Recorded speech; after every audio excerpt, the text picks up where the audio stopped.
Hello, fellow insomniacs. Good morning, maybe good afternoon. Oh, in my case, some ungodly hour in the morning. And welcome to another episode of Hey, I Can't Sleep. So, today we're going to talk about grief, losing a loved one, what that's like, whether it's human, animal, vegetable, or mineral. Primarily human and animal. So, if this interests you, stay tuned. Otherwise, you know the drill. Go away. Hey, I can't sleep. Won't you come and bitch with me? So grab yourself a tea and come and sit with me all night.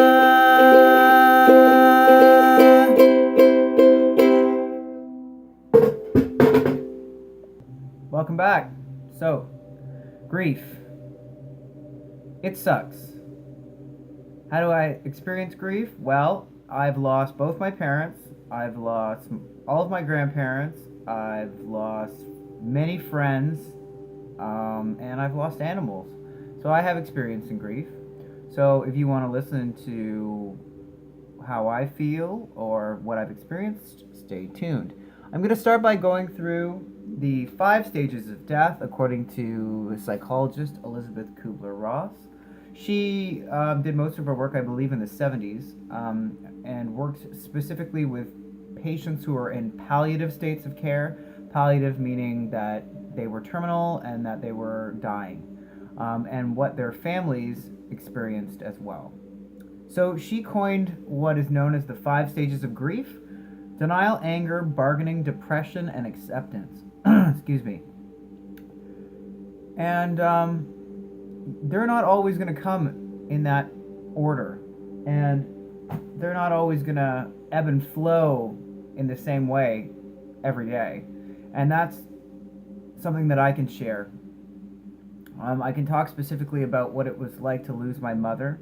I lost my mother almost 8 years ago to a brain aneurysm. She had survived one brain aneurysm and then almost 20 years later suffered a second one that was fatal. So she died in 2008, and I was there for the whole process. So I can talk a bit about what that was like, what it was like after, where I went to find support, and things that have helped me. And I'm talking specifically about support here in Niagara because that's the population that these videos are geared to. So, when I first got the word that my mother had been admitted to the hospital because my brother had found her collapsed in the kitchen, I went into denial. And that was the stage, definitely the first stage that I entered in the 5 stages.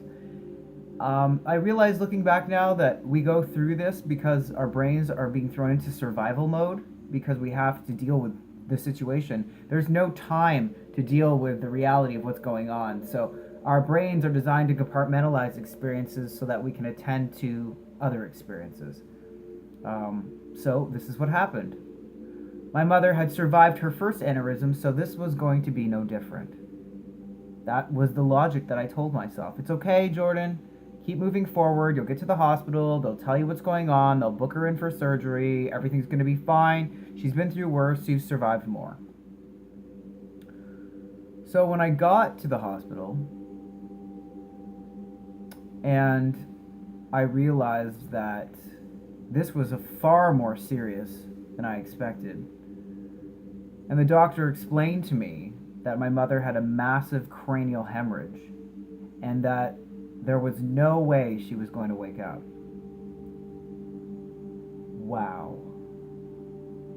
What a profound piece of information. Your mind is going a million miles an hour, and those of us who have had to deal with intensive care situations, being at the hospital, it's a devastating blow. So deal with that, and then after being there for a number of hours and saying goodbye and all that kind of stuff, I went home, and that's when the true pain set in. And I remember lying on my kitchen floor, literally with my face pressed up against the cold linoleum, just saying to myself, what am I going to do? You know, I lost my father when I was 8 because he was arrested and taken to Kingston Penitentiary for doing some really bad shit. And so my mother had raised me single handedly until I left home at 17. So she was the closest parent I had. So she was gone. And so I went straight from denial to depression. There was no anger, bargaining, or acceptance going on. And I lied on the floor, the kitchen floor, and all I did was drink. I drank beer. I drank whiskey. Anything to numb the pain because I just needed to stop and just experience. And I'm not condoning drinking. I'm not saying, that you should do that, but having some kind of like sedative because your body is going to be under so much stress for that period of time.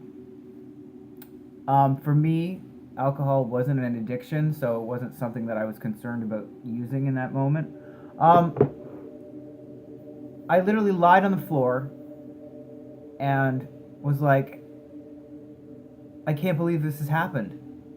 And I remember getting up just to go pee, grab another beer, and maybe chop some vegetables for the up-and-coming celebration of life I was supposed to be preparing for. Because, you have to go through so many things, obituaries, cremations, getting together for a wake or whatever, like there is no time to actually absorb it. You have to absorb it in stages when someone dies. So this profound sense of loss, this feeling, I'm lying on the floor and I'm saying to myself, the one person that I was literally tethered to, literally who created me, I came from out of inside of her, is gone. This part of myself has left this astral plane and has moved to a place where I can't access her in the way that I used to be able to access her. How the fuck do I make sense of this? And I went into a deep depression. And I toyed with the idea of suicidal idealization. I went through bargaining in the sense of, she was such a wonderful person, such a beautiful person, and my little brother who had depended on her for so long now had no one. Take me. Give her back. Or why did my step-parent, who I loathed, who I didn't get along with, who was so cruel, have to go on while she died? Like I was, what do I have to do to make things right? Then I started to go through bargaining. And then anger came into it. All of the things that I didn't get to say, all of the traumas that had happened between my mother and I that I wasn't going to get to talk about. Was there a possibility of reconciliation where maybe I could have helped her more and we could have become closer as mother and son? That opportunity was now gone, and I was angry, and I was angry at her for leaving. I was angry at her for not saying goodbye. And all of these feelings and stages still to this day, almost a decade later, can weave in and out. Acceptance. I've accepted that my mother isn't here on a biological, earthly level, but I know that my mother goes on spiritually. Over time, I've learned to develop a sense of tradition in regards to my mother's memory, lighting candles, creating altars, like little altars where I can light a candle. I don't mean like an altar, not an altar like an alternate universe or an alternate persona. Literally an altar. So, I look in the mirror and I see my hands, and I have my mother's hands.